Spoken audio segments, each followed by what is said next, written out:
ഡോക്ടറെ കഴിഞ്ഞ ഒരു 6 മാസമായിട്ട് ഷോൾഡറിന്റെ ഉള്ളിന്ന് ഭയങ്കരമായിട്ട് വേദനയുണ്ട്. ഇപ്പോഴാണെങ്കിൽ തീരെ ഉറങ്ങാനേ പറ്റുന്നില്ല. ഉറങ്ങുന്ന സമയത്ത് ഭയങ്കര വേദനയാണ്. എന്തുകൊണ്ടാണത്? പല ആളുകളും പറയുന്ന ഒരു ലക്ഷണമാണ് ഈ ഷോൾഡറിന്റെ ഉള്ളിൽ നിന്ന് നൈറ്റ് ടൈമിൽ വരുന്ന ഒരു വേദന എന്ന് പറയുന്നത്. സത്യത്തിൽ ഇവര് ശ്രദ്ധിക്കുകയാണെങ്കിൽ നമ്മൾ പെയിൻ സ്റ്റാർട്ട് ചെയ്യുന്നതിന് മുന്നേ ഒരു പക്ഷേ ഷോൾഡറിനുള്ള ഒരു സ്റ്റിഫ്നെസ് ഒക്കെ ഫീൽ ചെയ്തിട്ടുണ്ടാവും. പിന്നെ ഒരു പക്ഷേ ഗ്രാജുവലി ആയിരിക്കും ഇങ്ങനെയുള്ളവരിൽ ഷോൾഡർ പെയിനിലേക്കൊക്കെ പോകുന്നത്. ആളുകൾ ഇത് ശ്രദ്ധിച്ചു തുടങ്ങുന്നത് അവരുടെ ലൈഫ് ആക്ടിവിറ്റീസിൽ എന്തെങ്കിലും എന്താ പറയുക ഒരു ഹിൻഡ്രൻസ് ഉണ്ടാവുമ്പോഴാണ്. അതായത് ഇപ്പം മുടി വരുമ്പോൾ എന്തെങ്കിലും പ്രശ്നം വരിക, അല്ലെങ്കിൽ കുളിക്കുന്ന സമയത്ത് കറക്റ്റ് ആയിട്ട് സോപ്പ് നമ്മുടെ പിൻഭാഗത്തേക്ക് തേക്കുന്നതിന് ബുദ്ധിമുട്ട് വരിക. ഇങ്ങനെ കുറച്ച് ആക്ടിവിറ്റീസ് വരുമ്പോൾ അവരത് ശ്രദ്ധിക്കാൻ തുടങ്ങും.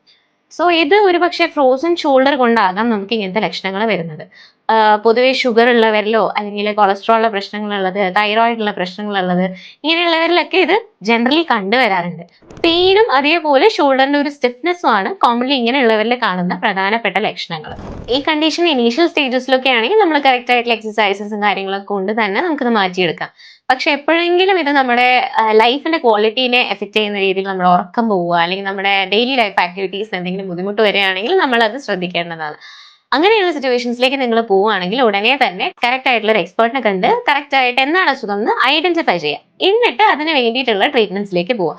ഇന്നത്തെ ഒരു ടെക്നോളജിക്കൽ അഡ്വാൻസ്മെന്റ് ഒക്കെ നമുക്ക് ഇതിൽ യൂസ് ചെയ്യാവുന്നതാണ്. ഈ RPMS പോലുള്ള ടെക്നിക്സ് ഒക്കെ യൂസ് ചെയ്യുന്ന സമയത്ത് നമ്മുടെ ഷോൾഡറിനുള്ളിൽ വന്നിരിക്കുന്ന ഇത്തരം നീരുകളോ അല്ലെങ്കിൽ അതിനുള്ളിൽ റെഡ്യൂസ് ആയിരിക്കുന്ന ബ്ലഡ് ഫ്ലോ ഒക്കെ നമുക്ക് ഇമ്പ്രൂവ് ചെയ്യാൻ സാധിക്കും. അങ്ങനെ ഈ കണ്ടീഷൻസിൽ നിന്ന് നമുക്ക് പതുക്കെ ഒരു ക്യൂർ ഉണ്ടാക്കാൻ സാധിക്കാനും പിന്നീട് നമ്മൾ സ്ട്രെങ്തനിങ് ചെയ്ത് നമ്മുടെ ബോഡീനെ തിരിച്ചൊരു നോർമൽ ലൈഫിലേക്ക് കൊണ്ടുപോകാനും സാധിക്കും.